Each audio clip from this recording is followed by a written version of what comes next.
Welcome to channel दोस्तों। तो कैसे हैं आप लोग? आशा करते हैं कि आप लोग अच्छे होंगे, मस्त होंगे। आज आप लोगों के लिए भारी डिमांड के ऊपर दोस्तों लेकर मैं आ गया हूं क्लास जो आपका 5 से लेकर क्लास 8 तक का बिहार SCERT का साइंस सब्जेक्ट का जितना भी मोस्ट इम्पोर्टेंट आपका MCQs होने वाले हैं, आपका बिहार शिक्षक बहाली 2023 को लेकर उसका टोटल क्वेश्चन मैं 500 क्वेश्चन आप लोगों को दोस्तों कराने वाला हूँ। इससे पहले चैनल पर ऑलरेडी इस सब का क्लास 5 से लेकर क्लास 8 तक का समरी ऑलरेडी अपलोडेड था दोस्तों, कि जिसमें हम वन लाइनर के रूप में आप लोग को समझा दिए थे कि कौन सा चैप्टर में कौन सा क्वेश्चन आप लोग के लिए इम्पोर्टेंट है। वो सब करने के बाद आज से हम लोग जो दोस्तों इसमें स्टार्ट करने वाले हैं, टोटल जितना भी हमारा SCERT बुक है दोस्तों, वो सब का हम MCQs के फॉर्म में देखेंगे। वन लाइनर के रूप में हम लोग सबका समझ लिए। अब जो हम पढ़ेंगे दोस्तों वो MCQs के में पढ़ेंगे कि हमारा सवाल किस तरह से बिहार शिक्षक बहाली 2023 में पूछा जा सकता है। ठीक है, तो अगर कि आप लोग चैनल पर नए हैं तो चैनल को जल्दी से जल्दी सब्सक्राइब कर ले तथा इस वीडियो को लाइक कर ले। तथा आपको मैं एक रिकमेंड करूंगा कि अगर कि आप लोगों ने लास्ट वीडियो जो समरी का इसका वीडियो है क्लास 5 से लेकर क्लास 8 तक का बिहार बुक का, अगर कि आप लोगों ने वो नहीं देखा है तो पहले जाकर उस चैनल को मतलब उस वीडियो को देख ले, ताकि इसको अच्छे से आपका समझ बिल्डअप हो दोस्तों। क्योंकि उसमें मैं बहुत ही बेहतरीन तरीक़ा से आप लोगों को सारा चीज़ समझाया हूँ। तो बिना देर किए हम इस क्लास को स्टार्ट करते हैं। तो जैसे ही क्लास 5 के अगर के बुक में जाइएगा तो उसमें साइंस नहीं EVS चलता है क्लास 5 में। तो EVS में टोटल क्लास 5 में 21 चैप्टर है, उसका हम लोग मोस्ट इंपॉर्टेंट क्वेश्चंस देखने वाले हैं, जो कि आपके एग्जाम में डायरेक्ट टू डायरेक्ट पूछा जा सकता है। इसका पार्ट वाइज करके मैं क्वेश्चन कराऊंगा दोस्तों। ये इस सीरीज का पहला वीडियो होने वाला है। ठीक है, तो जल्दी से वीडियो लाइक कर दिए तथा आगे बढ़िए देखते हैं हम लोग। जैसे कि यहाँ पे पहला क्वेश्चन देखिएगा दोस्तों, तो पहला क्वेश्चन है दोस्तों, हिमालयन पर्वतारोहण संस्थान कहाँ पे स्थित है? तो वो कहाँ पे स्थित है? वेस्ट बंगाल में स्थित है। ये समझाया था कि आपका चैप्टर 1 में किस तरीक़ा से ये चीज़ दिया गया है। ठीक, उसी तरह दूसरा जो क्वेश्चन है मेरा, तेंजिंग नोर्गे एवरेस्ट पर कब चढ़े थे? तो ये जो चढ़ा था दोस्तों, ये चढ़े थे 1953 ईस्वी में। उन्हीं के याद में ये हिमालयन पर्वतारोहण संस्थान की स्थापना 1954 में किया गया था। ठीक है, लेप्चा जनजाति किस राज्य में पाए जाते हैं? किस राज्य में पाए जाते हैं दोस्तों? तो लेप्चा जो जनजाति है दोस्त वो पाए जाते हैं मेरे सिक्किम में। आप लोग याद रखिएगा। ठीक, नेक्स्ट सवाल की तरफ अगर के बढ़ेंगे तो नेक्स्ट सवाल यहाँ पर है कि सिल्क मार्ग किस देश को जोड़ता है? तो किस देश को जोड़ता है दोस्तों? भारत और ये तिब्बत को जोड़ता था। ठीक, ये आप लोग याद रखिएगा। अगला सवाल अगर के देखिएगा क्लास 5 में तो दिया गया है एक, नालंदा विश्वविद्यालय की स्थापना किसने की थी? तो नालंदा विश्वविद्यालय की स्थापना किसने की थी दोस्तों? कुमारगुप्त ने की थी। नेक्स्ट सवाल की तरफ बढ़ेंगे तो नेक्स्ट सवाल यहाँ पे है, जैसा कि देख सकते हैं, गुरु गोविंद सिंह का जन्म कहाँ पे हुआ था? तो जो गुरु गोविंद सिंह का जो जन्म हुआ था दोस्तों वो हुआ था मेरा पटना साहिब में। राइट आंसर होगा। विश्व का सबसे बड़ा और ऊंचा बौद्ध स्तूप कहाँ पे स्थित है? तो ये जो सब विश्व का सबसे ऊंचा और बड़ा जो बौद्ध स्तूप है दोस्तों, ये प्राचीन बौद्ध स्तूप है। तो ये जो स्थित है दोस्तों वो स्थित है मेरा मोतिहारी में। ठीक है दोस्त, और एक और सवाल आता है कि विश्व का सबसे बड़ा एवं ऊंचा बौद्ध स्तूप कहाँ पे स्थित है?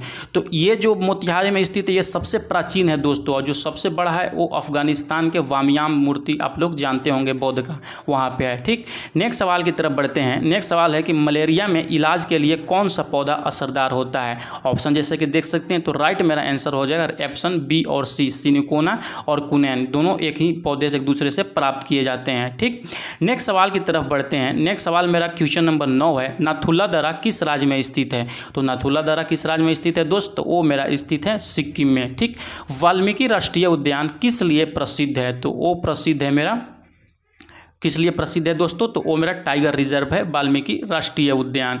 नेक्स्ट सवाल की तरफ चलते हैं। नेक्स्ट सवाल मेरा यहाँ पे जैसे कि स्क्रीन पर देख सकते हैं, बोलते समय कौन सा पक्षी अपने पूंछ को ऊपर नीचे करता है? तो कौन सा पक्षी करता है दोस्त? वो मेरा खंजन पक्षी है। ये सारा EVS की चीज़ ये आपका जो सीटेट के एग्जाम होते हैं उसमें भी बहुत बार ये पूछे जाते हैं।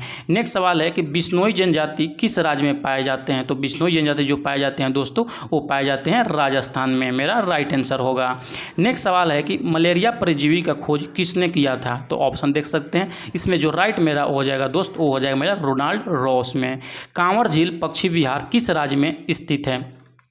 तो जो कांवर झील पश्चिम विहार दोस्तों स्थित है वो स्थित है मेरा बेगूसराय में, राइट आंसर हो जाएगा। ये सारा का सारा चीज़ मैं अच्छे तरीक़ा से जिसमें समरी जब करा रहा था दोस्तों उसमें मैंने कराया था, ठीक। और आप लोग के लिए गुड न्यूज़ है कि आप लोग का जो फॉर्म फिलअप करने का डेट था वो डेट इंक्रीज़ हो गया है, 20 तारीख तक हो गया है। तो आप लोग आराम से 5 दिन और फॉर्म को भर सकते हैं। नेक्स्ट सवाल है कांवर झील पश्चिम विहार किस जिले में स्थित है? तो ये शायद हम लोग देख लिए, ये स्थित है बेगूसराय में। अगला सवाल है कि निम्नलिखित में से कौन सा खरीफ फसल है दोस्तों? तो खरीफ फसल कौन सा है? वो मेरा गन्ना मेरा खरीफ फसल है, ठीक।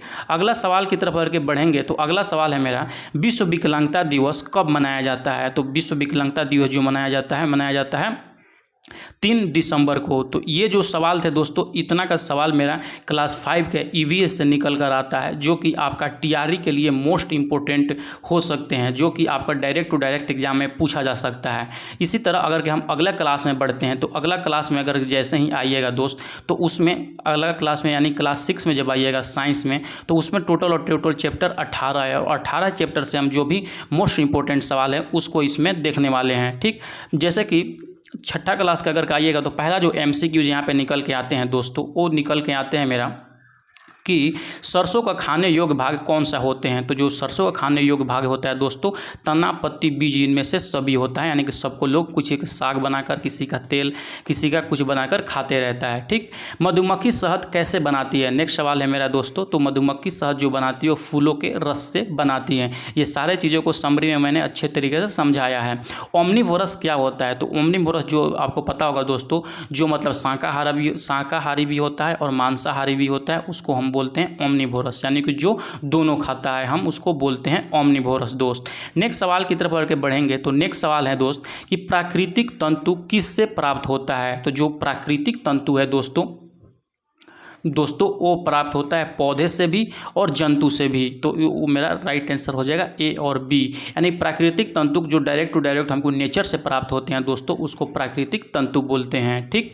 प्रोटीन की कमी से कौन सा रोग होता है? तो जो प्रोटीन की कमी से रोग होता है दोस्तों वो क्वाशकर रोग होता है, आप लोग याद रखिएगा। नेक्स्ट सवाल की तरफ चलेंगे। नेक्स्ट सवाल है कि रोग से रक्षा कौन करता है? तो सबको पता होगा जो दोस्तों, जो रोग से हम लोग का रक्षा करता है वो करता है मेरा विटामिन, ठीक। क्वेश्चन नंबर 7 में बढ़ेंगे तो गेहूं में कौन सा विटामिन होता है? तो गेहूं में विटामिन जो होता है दोस्त विटामिन बी, आप लोग याद रखिएगा। ऑप्शन में ये गलत लिखा गया है ऑप्शन, यानी कि गेहूं में कौन सा विटामिन होता है? तो विटामिन बी मेरा राइट आंसर होगा। अगला सवाल है इनमें से कौन सा भौतिक परिवर्तन है? भौतिक परिवर्तन मतलब अपना दोनों अवस्थाओं में वो आराम से परिवर्तित हो सके, तो कौन सा हो जाएगा मेरा? बर्फ का जमना मेरा भौतिक परिवर्तन है। अगला सवाल है दोस्तों यहाँ पे हाथ एवं कंधे की हड्डियों के बीच कौन सी संधि होती है? तो जो हाथ एवं कंधे के बीच में हड्डी होती है उसको कंधुखलिका जोड़ बोलते हैं, ठीक। जबड़े एवं खोपड़ी का जो जोड़ होता है दोस्तों वो कौन सा जोड़ होता है? तो वो होता है अचल संधि, इमूवेबल जॉइंट इसको बोलते हैं। क्वेश्चन नंबर 10 में अगला सवाल की तरफ बढ़ेंगे तो अगला सवाल है, अगर कभी तक आपने वीडियो को लाइक नहीं किया ना दोस्तों, बहुत गलती कर रहे हैं, जल्दी से जल्दी इसको लाइक करिए। आप लोगों के लिए कितना हम क्वालिटी कंटेंट लेकर आते हैं और आप लोग लाइक नहीं कर रहे हैं, जल्दी से लाइक कीजिए पहले। उसके बाद अगला सवाल है केचुआ के ऊपर बाल जैसी संरचना को क्या कहा जाता है? तो जो बाल जैसे संरचना होती है दोस्तों उसको बोलते हैं सूक। ये गलत से टाइप हो गया, ये आप याद रखिएगा, उसको बोलते हैं सूक बोलते हैं, ठीक। नेक्स्ट सवाल की तरफ चलेंगे तो नेक्स्ट सवाल है शंक्वाकार पेड़ कहाँ पाए जाते हैं? तो जो शंक्वाकार पेड़ दोस्तों पाए जाते हैं वो पाए जाते हैं पर्वतीय क्षेत्रों में। अगला सवाल है कौन सा द्विबीज पौधा है? द्विबीज पौधा मतलब उसके पौधे में 2 बीज पाए जाते हैं। तो आम का पौधा आप लोगों ने देखा होगा, वो मेरा द्विबीज पौधे में आते हैं। अगला सवाल है कि आवर्त गति के उदाहरण हैं। आवर्त गति का कौन सा उदाहरण है दोस्तों? तो वो मेरा उदाहरण है, सबसे अच्छा जो उदाहरण है वो झूला है। आवर्त गति मतलब एक तरफ से जाकर दूसरे तरफ फिर बार बार यही गति को दोहराना, जो पेंडुलम होती है वो भी आवर्त गति होती है। लुढ़कती हुई गेंद में किस प्रकार की गति होती है दोस्त? तो उसमें जो होती है घूर्णन गति भी होता है और वृत्तीय गति भी होता है। तो ऑप्शन नंबर डी मेरा राइट आंसर हो जाएगा। नेक्स्ट सवाल की तरफ आगे बढ़ेंगे तो नेक्स्ट सवाल यहाँ पे जैसे कि देख सकते हैं कि किसी वस्तु की छाया किस पर निर्भर करती है? तो जो उसका छाया जो निर्भर करती है दोस्तों प्रकाश के स्रोत पर, दूरी पर, प्रकाश के दिशा पर, सभी पर निर्भर करती है।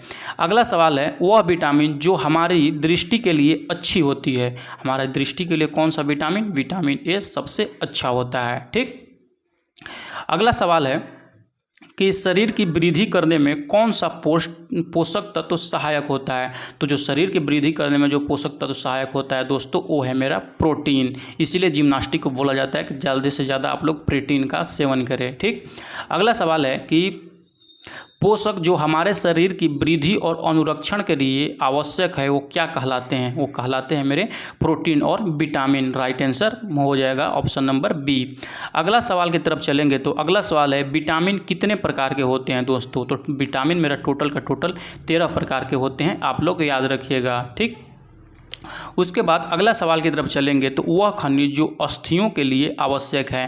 तो जैसे कि आपको पता होगा जो हड्डी में पाया जाता है दोस्त, वो पाया जाता है मेरा कैल्शियम।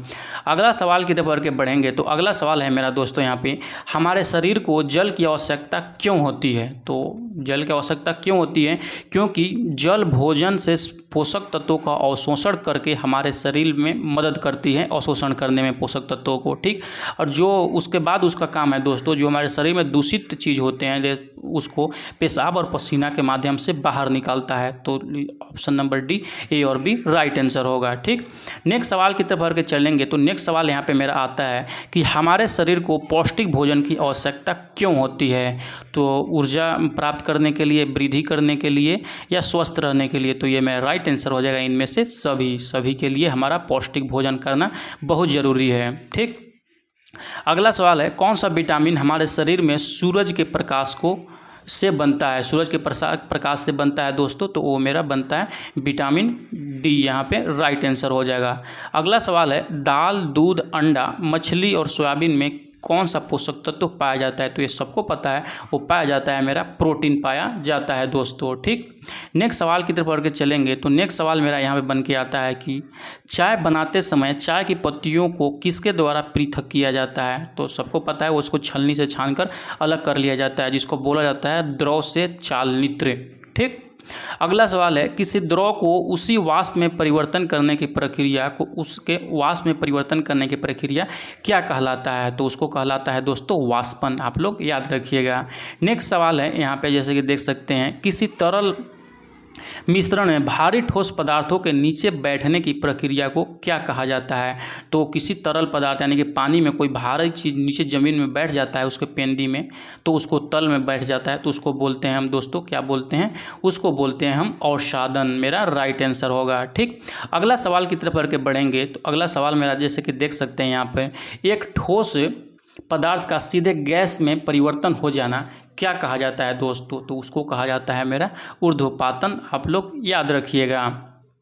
ठीक, धान के दानों को डंडियों से पृथक करने की विधि को क्या कहते हैं। जैसे कि आपको पता होगा गांव में जब धान को दवाई होता है, यानी कि पकने के बाद उससे जब बीज को अलग किया जाता है तो उसमें बहुत सारे डंठल रह जाते हैं। उस डंठल को अलग करने की प्रक्रिया क्या कहलाता है दोस्तों। तो उसको बोलते हैं थ्रेसिंग। आप लोग याद रखिएगा। ठीक, अगला सवाल है जैसे कि देख सकते हैं समुद्र के जल से नमक के किस प्रक्रिया द्वारा प्राप्त किया जाता है। तो सबको पता होगा उससे वाष्पन करके जल से हमको नमक प्राप्त हो जाता है। अगला सवाल है पकाने से पहले दालों के किस नमूने से आप भूसे तथा धूल को अलग करते हैं। तो उसमें से जो भूसे होते हैं दोस्तों उसको हम बोलते हैं हस्तचयन विधि से उसको अलग करते हैं। ठीक, अगला सवाल है जैसे कि देख सकते हैं स्क्रीन पर दोस्तों, अभी तक अगर लाइक नहीं किया तो जल्दी से पहले लाइक कीजिए, उसके बाद आगे इसको देखिए। अगला सवाल है वृत्ताकार गति का उदाहरण है। तो वृत्ताकार गति का कौन सा उदाहरण है दोस्तों, वो है मेरा कोल्हू का बैल।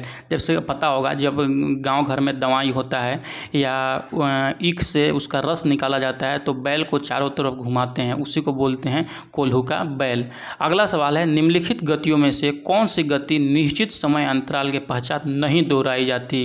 हृदय की धड़कन वगैरह दोहराई जाती है, तो जो नहीं दोहराई जाती है वो पेड़ से फल का टूटना। ऐसा थोड़ी है कि हमेशा 10 मिनट के बाद वो पेड़ से फल टूटते रहेंगे, तो ऐसा नहीं है। अगला सवाल है एसआई मात्रक प्रणाली में दूरी का मात्रक क्या है। तो जो दूरी का मात्रक है दोस्तों वो है मेरा मीटर। आप लोग याद रखिएगा। ठीक, अगला सवाल है कंपन गति का उदाहरण है। कंपन गति का क्या उदाहरण दोस्तों, वो है मेरा वीणा के तार की गति, मेरा कंपन का उदाहरण है। ठीक, नेक्स्ट सवाल की तरफ चलते हैं दोस्तों। तो नेक्स्ट सवाल है मेरा वर्तुल गति है। वर्तुल गति क्या है दोस्तों, वो है मेरा वृत्ताकार गति को हम लोग वर्तुल गति बोलते हैं। अगला सवाल है क्वेश्चन नंबर 37 की परेड में सिपाहियों के मार्च पास्ट की गति क्या है, जो तो वो मार्च पास्ट की गति है दोस्तों, वो है मेरा सरल रेखीय गति, आप लोग याद रखिएगा। उसी तरह नेक्स्ट सवाल की तरफ चलते हैं। तो नेक्स्ट सवाल है मेरा कि यहाँ पे कील पर घूमता हुआ लड्डू किस प्रकार की गति को दर्शाता है। तो किस प्रकार की गति को दर्शाता है दोस्तों, वो दर्शाता है मेरा घूर्णन गति को। Option number A right answer हो जाएगा। नेक्स्ट सवाल है कि पानी में पत्थर फेंकने पर पानी की सतह पर लहरें उत्पन्न होती है। ठीक है दोस्तों, तो क्या प्रदर्शित करती है, तो क्या प्रदर्शित करती है दोस्तों, जैसे कि यहाँ पे ऑप्शन देख सकते हैं, रेखीय